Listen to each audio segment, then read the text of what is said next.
And this whole time, Tamira's dad lives on the same block that I do. Never knew. And so when we talk about this issue of gun violence, yes, it impacts us directly. But it also impacts us in ways that we don't even know. Kendra talked about the importance, Councilmember Brooks talked about the importance of us coming together and making sure that everybody has a voice at the table. Imagine being 13 in 2020, right? We thought the worst thing that was gonna happen this year was Kobe died. That's far from it. Just imagine, she talked about the children who have to walk to school, witness gun violence. Imagine the children not only who have to witness that on a consistent basis, right? But they also have to witness the level of chaos that we're seeing. And they don't understand. They don't see, especially children of color, a united front from people of color the way they should. And I stand and take responsibility for that. And I'm pretty sure most of my colleagues will too. But this summer is a summer that I'm extremely concerned about.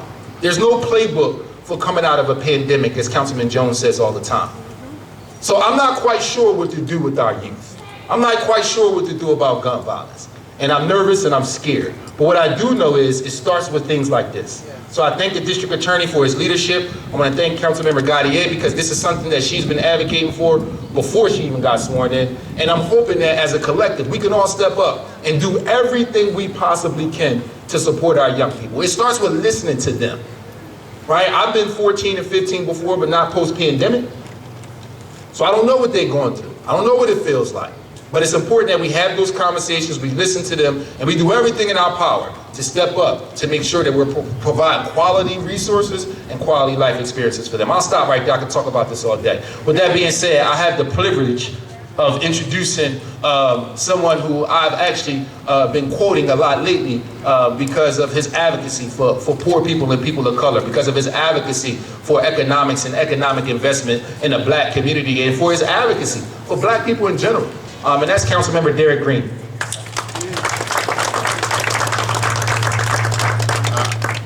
Good morning. I will be very brief because all the things that have been said have already been said. I don't need to repeat.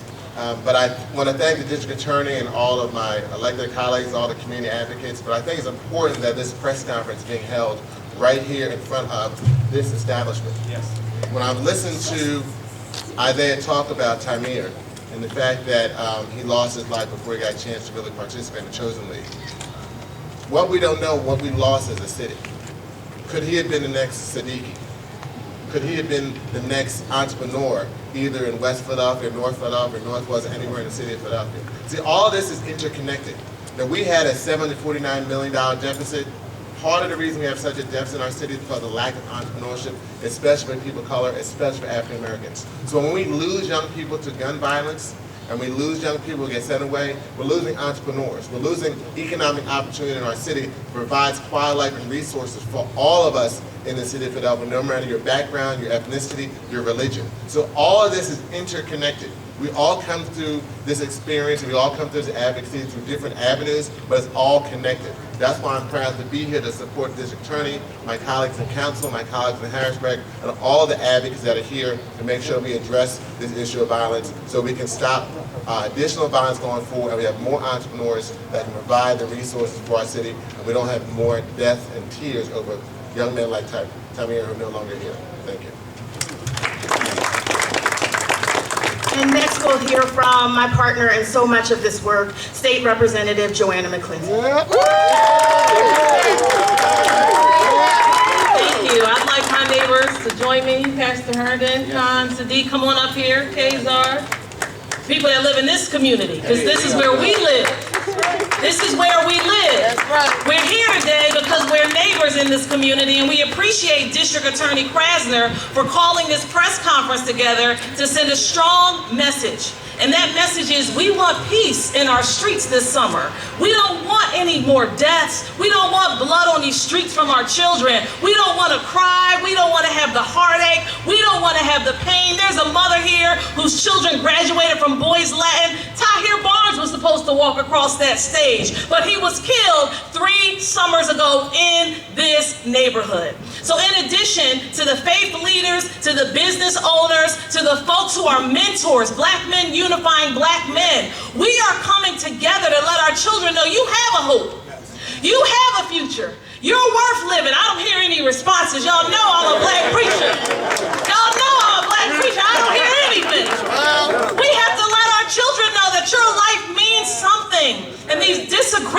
Instagram and social media are not worth you making bad decisions, because there are consequences for those decisions.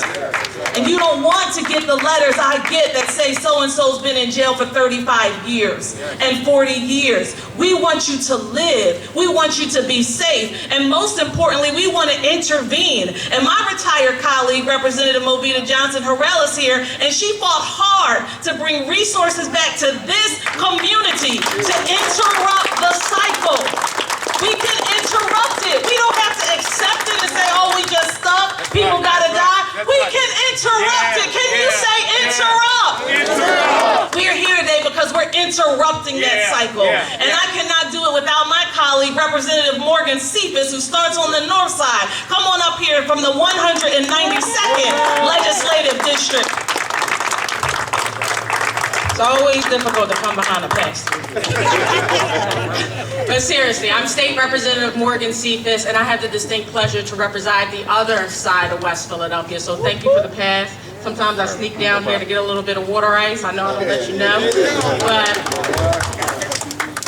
again, I represent the other side of West Philadelphia. And one of the things you realize when you get elected, you recognize that murder and gun violence knows no boundaries. So for me, right before I was elected, I was around when Bernard Scott lost his life after coming out of Overbrook High School, going over to Tustin Recreation Center. And I signified those points of entry because what education and what recreation means to the community and the county that's right across the street over in Lower Marion is different for Black communities. Our education buildings, when our recreation centers aren't safe, aren't free from gun violence, we lose the future generations of our community. And with that, one of the things that we were ensured to do was make sure that our voices, our pain, the pain that mothers experience, fathers experience, friends experience, are heard in the halls of Harrisburg, heard in the halls of the Capitol, because it's going to require the collaboration, not just with our district attorney, but also with state representatives, with city council members, with the community, in order for us to move swiftly out of gun violence. And one of the things I'll say is I'm extremely proud of the city of Philadelphia with just the way that we were able to manage the issue of COVID-19. Proud of our leaders that we were able to find money. We were able to ensure that communities were healthy, had access to testing, had access to free food, had access to housing, resources to ensure that small businesses were able to recover. I was also proud of our city leadership when it came to the looting, the civil unrest that we experienced in our community. We found the resources, we found the money, we found the officers in order to address and again, help businesses to rebuild. With that same vigor, with that same drive to find a new normal for this city, we need to find that new normal for gun violence. We need to ensure that we are pulling all resources, that everyone is at the table deciding where resources go. Because again, for us, the issues that COVID-19 brought to the forefront weren't new to Black and brown communities. We understood the impact of when you don't have jobs, when you don't have a 15-hour minimum wage, when you don't have a police force that looks at you as neighbors versus just, a community that should be policed. We understood the challenges that were exacerbated by COVID-19. So we understand those challenges now when it comes to gun violence, and we need to use the same vigor, the same mission, the same drive to create that new normal so our kids, so we don't lose another Bernard Scott. Every single person up here has a story about gun violence. Let's make sure that we work together and we find the resources that are needed to make sure that it is the last story. So I thank you, District Attorney Larry Krasner, for pulling this conversation together, for pulling this group together, and for finding the resources needed to create that new normal. So thank you so much. Next, we'll hear from G. Lamar Stewart, who handles community engagement for the District Attorney's Office.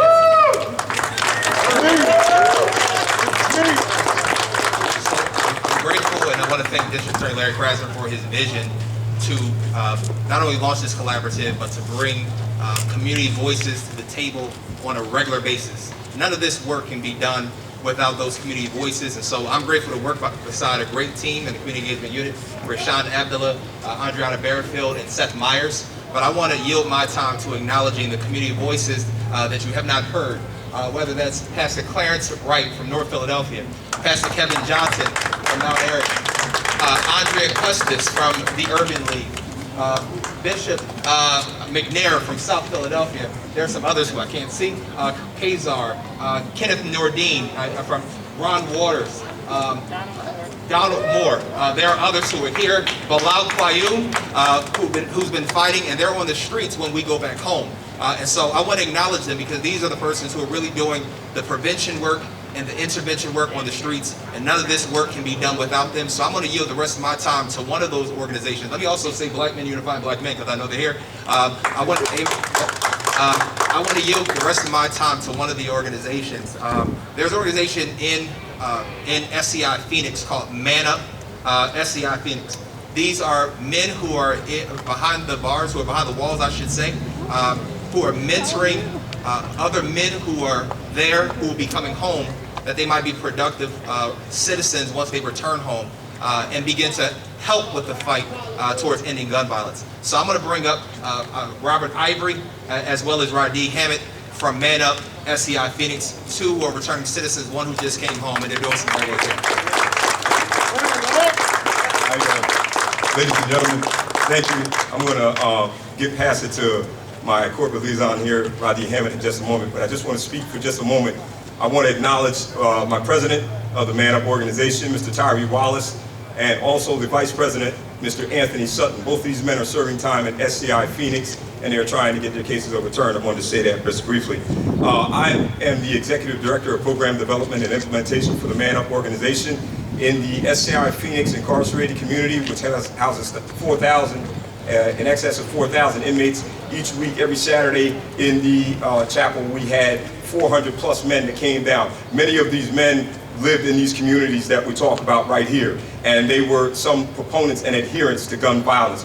We got them to change their mindset and to switch the paradigm and to see the efficacy of the valuation of another black man's life, another person of color's life, the value of a white person's life for their pocketbook, etc. So what I want to tell you people here today is that there are incarcerated people that believe in community.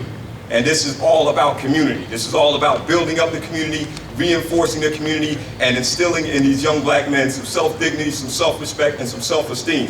It's more important than you can possibly know that they understand the valuation and the preciousness of each life. Every life to us is precious. Every life to us is sacred. I'm currently out at self-help. I'm still in a halfway house, but I'm here. I'm not even from Philly. I'm from Jersey City, New Jersey. I know what gun violence looks like, and I know what the movement to take it down looks like. I want to applaud Larry Krasner because he's the first sitting district attorney in the city of Philadelphia history to ever come into a state correctional institution and ask the men that have been in there, that have been the proponents, that have been the crime bosses, that have been the gunslingers, what can we do to change this around? Because he saw and believed in our program, our initiatives, and the viability of it. We have a program called the GVR-PSI, the Gun Violence Reduction and Public Safety Initiative. I will make that available to anyone that wants to see it. Mr. Krasner is in approval with it, and I'm going to turn it over to my friend Radhi Hammett, and he is my friend. Thank you, good afternoon. And my name is Radhi Hammett. I am the community liaison for the Man Up Association, as well as the founder of the Reawakening Agency, who helps returning citizens like myself come home and make a better life for themselves. Right now, as I look around in the middle of Southwest West Philadelphia, I see men who look just like me. I see men who talk like me, who walk like me, and who just need a chance, who want to be in a position to be able to help their community. Right. But what I'm saying is, in order for us to be in a position, we need the resources. The resources can put people in position to be able to propel themselves to another level. You are standing there looking at a young man, young black man who came home and hit the ground running. And what I want to do is, I want to be that example, that light to my other young black comrades out here who want to see what it looks like to do the right thing, but they don't see it on a regular basis. So I'm standing here right now saying that more resources can create more opportunities, and that will lessen the crime, and that will lessen the petty arrest that's going on, and that will lessen and change that narrative that black men and women, they're not a detriment to their society. We're actually assets to our society if we're given a chance and opportunity. I stand here because I was given a chance and I was given an opportunity. I stand here, I represent men and women who are currently incarcerated that have a voice, but their voices are suppressed. That's who I stand for, that's who I represent. And right now we have men who are currently incarcerated all across the state, but I'm talking about in SCI Phoenix right now, who want the chance to be able to connect with their communities again. Yes, they made a mistake. Yes, they might have a violent crime, but at the end of the day, the same person that walked through those doors of the penitentiary are not 50, 40 years later, they're not the same people. So when are we going to start giving people a chance who deserve a chance? And if we want a solution to the problem, we have to go to the people who were closer to the problems in order to get the solution. Peace, thank you. Thank you, Radhi, and thank you, Robert. Next, we're going to bring up our Director of CARES, Philadelphia CARES, Reverend Myra Maxwell. Good afternoon, everyone. I'm truly honored to be here today because CARES is a really new program in the DA's office, and we want to thank Larry personally for allowing us to continue this work. And I want to just share a story really quickly. On January the 1st, 2019, Movita and I provided the first crisis response that was organized here in the city of Philadelphia to a family. We went out on scene, which is almost unheard of coming out of a district attorney's office, that we would provide such a service as a crisis response. So through CARES, we were able to go out on the scene of a crime to work immediately with families in the aftermath of a homicide loss. From that day, the program has grown, and I'm going to tell you what CARES stands for. It's Crisis Assistance Response and Engagement for Survivors of Homicide. I'm going to ask my colleague to come up, one of our responders, Devontae Douglas, who serves the community. We work pretty much around the clock. What happens is we are informed by the police department about a homicide, and we deploy responders to go out to the scene. And if the victim has already been transported to a medical facility, we will meet the family there, as well as the medical examiner's office. We provide this support up to 45 and sometimes 60 days, depending on a case-by-case basis. We have to look at it because some families have additional needs, but we want to make sure that we're meeting those needs. We help them to navigate the difficult systems that they have to deal with. One, the police department, the criminal justice system in itself, and you have to be mindful that all of these people are experiencing trauma. As they experience trauma, there will be many times that families will forget things, or they may not remember certain people who call them. But CARES is there to walk them through that process, to support them through the most difficult day of their lives. We're there not just to help them go through the trauma, but we're also there to get them to the services and supports that we have in our communities. We work very collaboratively with our victim service agencies here in the city of Philadelphia, and we are citywide. We work collaboratively with our partners. We work with both community-based and survivor-led agencies, because you have many agencies that come out of hurt from other folks that are working and dealing and working through their own traumatic grief, but they create such wonderful programs. So we get to work with them and support them and help them and refer our families to them for additional supports. Now, CARES is crisis response, which means that we're only going to be there for the short term. But we make certain that they're able to get support for the long haul. Because this is not just a journey that's going to go away in a matter of days. Sometimes not in a matter of years. But we know that families deserve and need to have this type of support. We have a team of 16. They're all trauma informed. They are trained. They work diligently. And they all have lived experience. They all lost a loved one to homicide loss. In that, it speaks volumes, but the work that we do provides a way to inform prevention and intervention. Because we're able to speak to those things, talk with these families, get their voices, and help them to have a voice. So we make sure that they're able to be heard. Families want to be heard. They want to be respected. They want to know that there's going to be somebody there to hold their hand, walk them through, and to help them, empower them, encourage them in times of such a loss. Last year, we were able to support approximately, in 2019, I believe we had 314 families that we supported. And all this is pre-COVID because we provide all of these responses. And even during the COVID pandemic, we've been still providing services and support to families on a regular basis. We've not missed a family, but again, it's voluntary. So if people say they don't want the services, we have to respect their wishes. But this year, so far, to date, we've already serviced over 346 family members or co-victims of homicide. That's double what we did in 2019. So our responders, such as Devontae and the others, they are out there, they are there.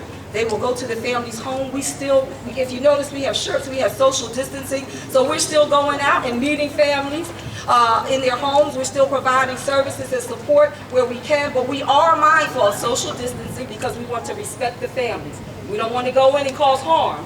We're there to help them, to work with them. So we're going to continue to support them.